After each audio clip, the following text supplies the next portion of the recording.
अस्सलाम वालेकुम वरहमतुल्लाह। आज का जो हमारा टॉपिक है वो है एक्सपेक्टेशन वैल्यू फॉर एनर्जी। जो लास्ट लेक्चर था उसमें हमने एक्सपेक्टेशन वैल्यू निकाली थी मोमेंटम के लिए। किसके लिए निकाली थी? मोमेंटम के लिए हम फाइंड कर चुके थे। और जो आज हमने फाइंड करना है वो है एनर्जी के लिए। ठीक हो गया। और लास्ट लेक्चर ही में हमने पढ़ा था कि जो हमारा एक्स है, जो हम कह रहे हैं कि आपका जो फंक्शन है वो एक्स पर डिपेंड करना चाहिए।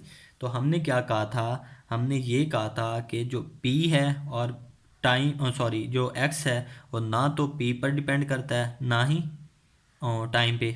ना तो एक्स फंक्शन है मोमेंटम का, ना ही टाइम का है, दोनों का नहीं है।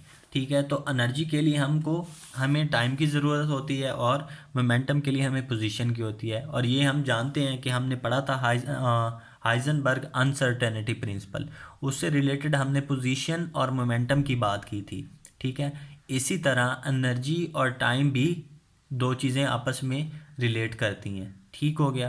पहली बात जो है वो पोजीशन और मोमेंटम की है कि अगर आप मोमेंटम मापते हैं तो पोजीशन में अनसर्टेनिटी आ जाती है, और पोजीशन की तरफ जाते हैं तो मोमेंटम में अनसर्टेनिटी आ जाती है। इसी तरह सेम इसी के करस्पॉन्डिंग एक और डेफिनेशन है, वो ये है कि अगर आप एनर्जी को मापना चाहते हैं तो आपके जो टाइम है उसमें बहुत ज़्यादा अनसर्टेनिटी आ जाती है, और अगर टाइम की तरफ जाते हैं तो आपकी जो एनर्जी है उसमें बहुत ज़्यादा अनसर्टेनिटी आ जाती है। ये गालिबन मैंने एक या दो क्लासों में ये डेफिनेशन लिखवाई भी थी। ठीक है। तो ये वही उसके करस्पॉन्डिंग सेम उसी तरह डेफिनेशन है जहाँ पर हमने del P del X greater than equal to H by four pi लिखा था। तो ये उसकी करस्पॉन्डिंग डेफिनेशन बनेगी del T greater than equal to four by H by four pi. ठीक है। तो ये भी उसी तरह जैसे उसमें अनसर्टेनिटी है, इन दोनों चीज़ों में भी वही कम्बिनेशन है, वही उसी के मुताबिक ही इसको हमने देखना है कि आपके पास अगर मोमेंटम की तरफ हम जाते हैं तो पोजीशन में अनसर्टेनिटी आ जाती है, और पोजीशन की तरफ जाते हैं तो मोमेंटम में अनसर्टेनिटी आ जाती है। ठीक है। तो लास्ट हमने जो एक्सपेक्टेशन निकाली थी किसके लिए निकाली थी? एक्सपेक्टेशन वैल्यू हमने निकाली थी मोमेंटम के लिए। ठीक है। और हमने कहा था जो एक्स है, एक्स इसका है फंक्शन नहीं है, यानी कि पी जो है वो एक्स पर डिपेंड नहीं करता, तो एक्स का फंक्शन नहीं है। तो उसके लिए हमें क्या करना पड़ा था? हमें ये करना पड़ा था कि उसकी हमने अलहदा से वैल्यू फाइंड की थी। उस वैल्यू को फाइंड करके हमने वहाँ पर उस फार्मूले में उसकी वैल्यू पुट की थी, तो हमने कहा था ये इसकी एक्सपेक्टेशन वैल्यू हमने फाइंड कर ली है। तो आज हमने एनर्जी के लिए करना है the wave function for free particle is. Same उसी तरह जैसे उसका हमने वेव फंक्शन का एक पार्टिकल के लिए वेव फंक्शन लिया था, इसका भी सेम वही फंक्शन लेना है। हमने एक वेव फंक्शन ले लिया psi of x t is equal to cos k x minus omega t plus iota sine k x minus omega T.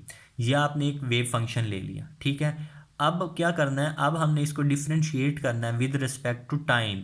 क्यों? क्योंकि अब हम एनर्जी की बात कर रहे हैं।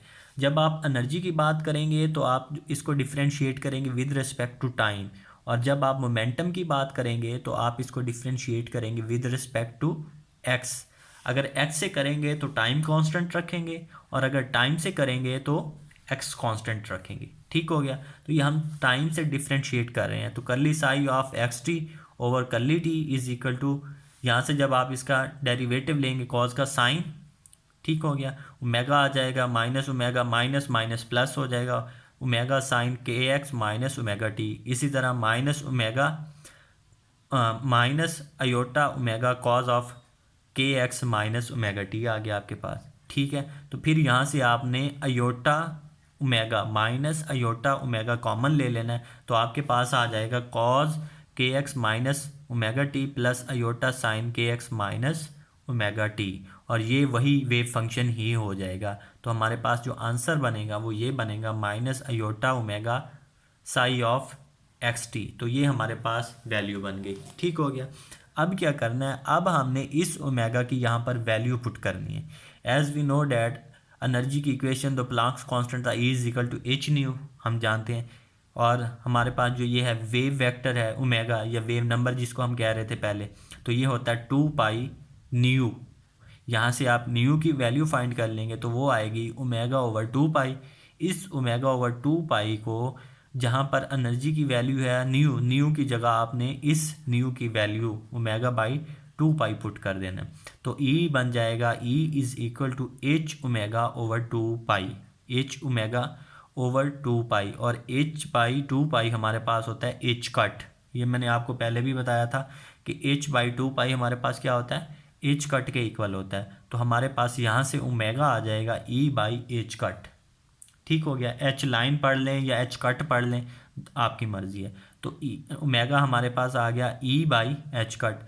तो अब हम उस ओमेगा की जगह यानी कि यहाँ पर इस ओमेगा की जगह ये वैल्यू पुट कर देंगे ई बाई एच कट। जब आपने पुट करनी है तो आपके पास जो अगली इक्वेशन बनेगी वो ये बनेगी। ठीक है, curly psi of x T over curly T is equal to minus iota E by H cut psi of x T. ठीक है, अब एच कट को यहाँ ले जाएं, इधर मल्टीप्लाई करें, और माइनस अयोटा को भी उधर ले जाएं। क्लियर है, एच कट को उधर ले जाएं और इसी तरह अयोटा को जाके डिवाइड कर दें। जब आप ये करेंगे तो नेक्स्ट क्या करेंगे, अयोटा से मल्टीप्लाई कर देंगे, अयोटा से डिवाइड कर देंगे। तो आपके पास जो आंसर बनेगा वो ये बनेगा, aorta H cut curly psi of x T over curly T is equal to E psi of x T. ठीक हो गया, iota H cut curly psi of x T over curly T is equal to E psi of x T. ठीक, तो ये value हमने निकाली। तो ये हमारे पास क्या आ गया, अब हमारे पास ये आ गया जो हमने लेफ़्ट हैंड साइड पे जो वैल्यू निकाली है, iota H cut curly over curly T into, या इसको कहना है, इस वैल्यू को हम क्या कहेंगे, ऑपरेटर। ये जो हमने वैल्यू फाइंड की है इसको हम कह रहे हैं ऑपरेटर फॉर एनर्जी। कोई भी आपसे पूछे एनर्जी का ऑपरेटर क्या है तो हम फट से बताएंगे iota H cut curly over curly T. जैसे हमने लास्ट मोमेंटम का फाइंड किया था, minus iota H cut curly over curly X निकाला था, फॉर एक्स डायरेक्शन, वाई के लिए वाई था, जी के लिए जी था, और फिर एंड पे हमने लिख दिया था अयोटा एच कट डेल।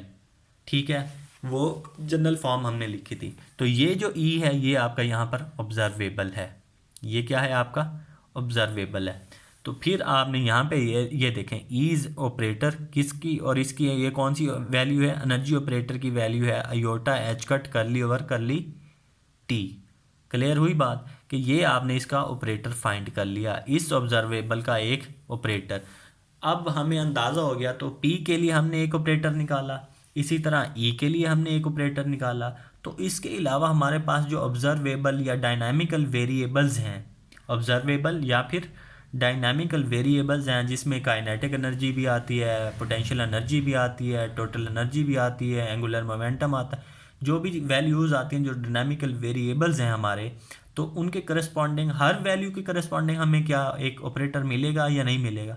हाँ, ऐसा ही है, हर वैल्यू के करस्पॉन्डिंग हमें एक ऑपरेटर मिलेगा।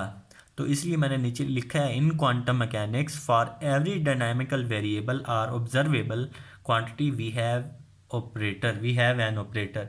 हमारे पास एक ऑपरेटर होता है। तो फिर हमने सिर्फ मोमेंटम और एनर्जी के ही ऑपरेटर क्यों फाइंड किए, बाकी क्यों नहीं फाइंड किए? वो इसलिए नहीं फाइंड किए क्योंकि हम मोमेंटम और एनर्जी के ऑपरेटर से बाकी सारे के सारे ऑपरेटर्स फाइंड कर सकते हैं।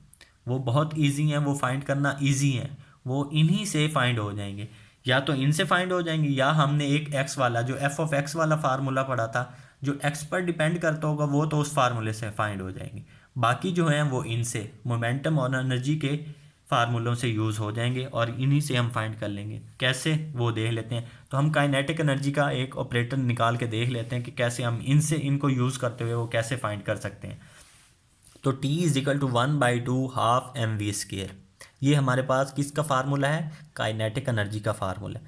तो मैं क्या करता हूँ, m से मल्टीप्लाई करता हूँ और m से ही डिवाइड कर देता हूँ। m से मल्टीप्लाई किया और m से डिवाइड किया, तो मेरे पास फार्मूला बन गया 1/2 m² v² over m। Clear है। तो यहाँ m² v², इसकी जगह मैं पुट कर सकता हूँ p², क्योंकि मेरे पास जो लीनियर मोमेंटम होता है वो इक्वल होता है p is equal to mv। तो m² v² है, तो फिर यहाँ पे आ जाएगा p² ओवर 2m।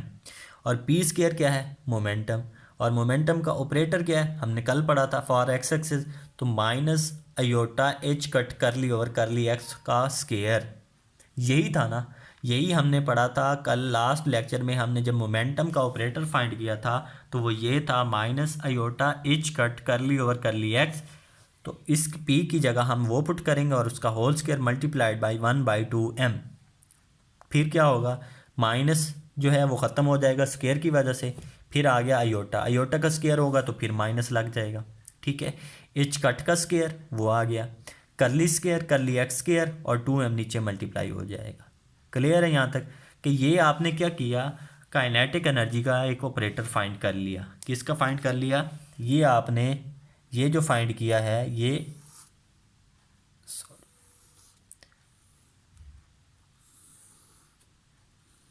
ये काइनेटिक एनर्जी का आपने ऑपरेटर फाइंड कर लिया। इसी तरह ये एनर्जी का ऑपरेटर है,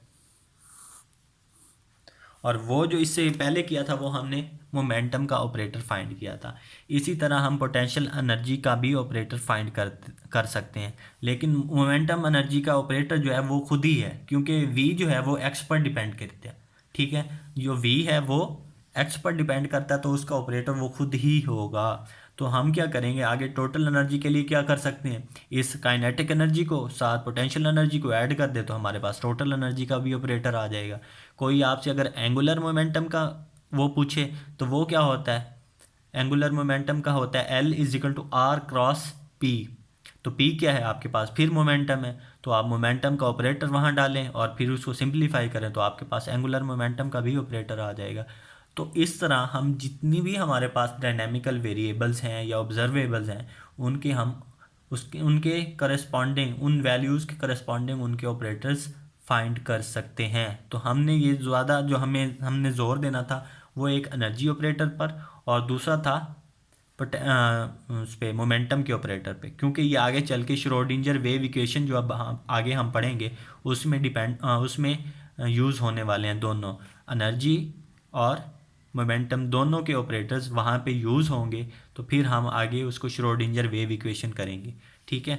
आज के लिए इतना ही, अगर कुछ समझ ना आए तो पूछ लें। अल्लाह हाफिज़।